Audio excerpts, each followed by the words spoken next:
Hey YouTube, welcome back to Part-Time Fab. So at long last, we have another video. I finally made some time to get down here in the shop to make a short video for you. Well, I think it's going to be short. So what I'm bringing to you today is, for those of you who are cheap like me, grinding tungsten. Now, you can go online and find all kinds of different ways to grind tungsten. I've ground mine many different ways, but today I'm bringing you a cheap, inexpensive, let's say inexpensive way to grind your tungsten like a pro. So, a lot of people use belts, grinding discs like you'd have on a bench grinder, like this one here behind me. They use the solid wheels. I did. Got a pretty good grind on there with that, but was by no means the best. Now, and I've ground my tungsten a bunch of different ways. Once, there's the hard wheel like I was telling you about. This one is a silicon carbide wheel. This was actually supposedly a great way to grind your tungsten, and it was pretty good. This is what I used up until I found this new way. I also used a Dremel like this one with a diamond wheel on it. This thing scared me to death, like that wheel was going to come off of there, and it runs at such high RPMs. This is not the best way.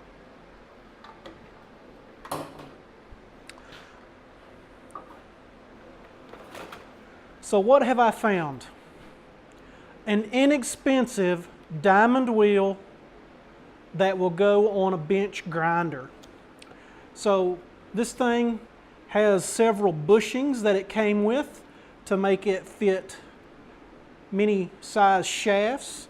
My grinder, which I had already, has a 1/2 inch shaft, so I used the smallest one, and it comes just like this. Basically, you bolt it up and use it straight out of the box. And it has worked awesome. So this particular one I got was 320 grit. Probably can't see that for the lights. However, in hindsight, I think higher grit would be better. So this unit cost me $49.99 to the door, and I got it through Amazon.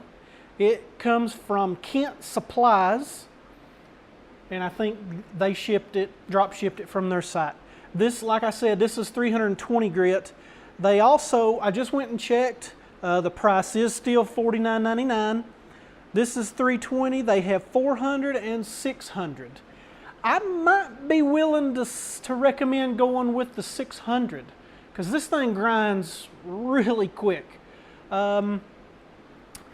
Also, when I bought this,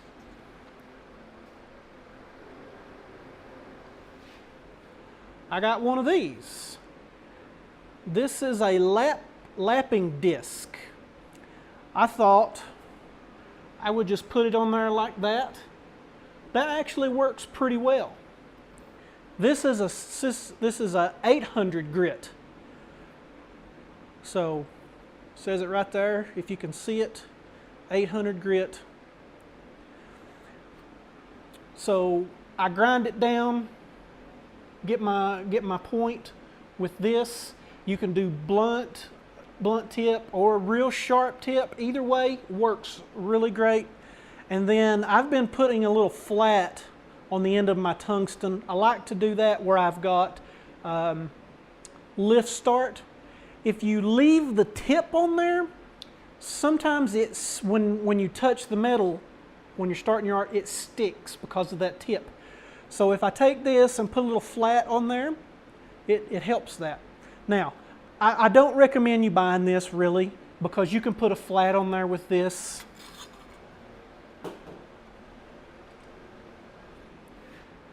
You would just grind your tungsten like you normally do, And then when you want to put a flat on it, you just touch it like that. And it really does a great job. Really can't complain at all. So I'm going to try and get you some close-ups of this. I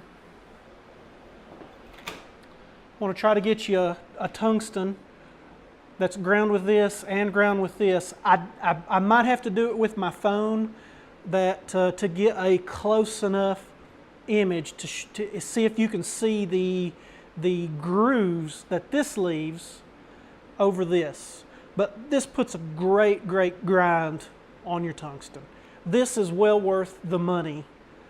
If you've already got a bench grinder, heck, if you got to go to Harbor Freight and buy a bench grinder for 30, 40 bucks, 6 inch, that's what this is, a 6-inch disc by 1. You'd still be better off buying that than going online and buying one of the actual tungsten grinders, that handheld, battery powered or plug-in, either way. But this thing has been working great for me. I mean, it puts a heck of a grind on it. But I'm going to try to get you some footage here so we can, so you can see what I see. So let's try to do that. All right, so right here you can see that I'm using the regular grinding stone. This is that carbide disc that I said I bought a long time ago. Now this has been serving me pretty well for a long time, and I'll be honest, it puts a decent grind on them. It really does. But and here's how I put the flat on it, just a little bit. So here you can see, I hope you can see that just a little bit, those little striations there, just a little bit. You can barely see them. Now here is the diamond wheel. I'm going to try to do it about the same.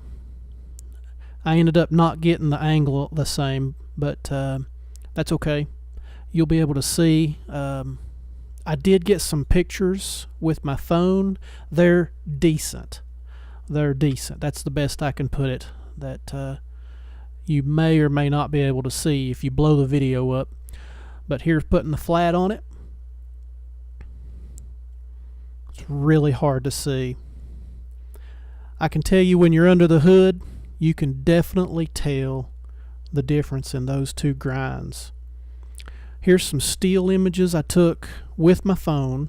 I tried to get really close so you could see those lines that the grind leaves on there. Now this one, the diamond wheel is on both sides. The regular grinding stone is in the center, but I hope you can see that. It just leaves some little faint lines on there, and when you're grinding, or when you're welding, that really makes a difference. And I really think if you spend the money on one of those discs, you'll really be pleased with how it turns out. I don't think you'll be sorry. So hey, we've come to the end of another episode. Just want to ask you to subscribe to the channel if you haven't already, and leave a comment if you like. Tell me about your experiences if you've got one of these, or if you want to try one, let me know. We'll see you next time. Thanks.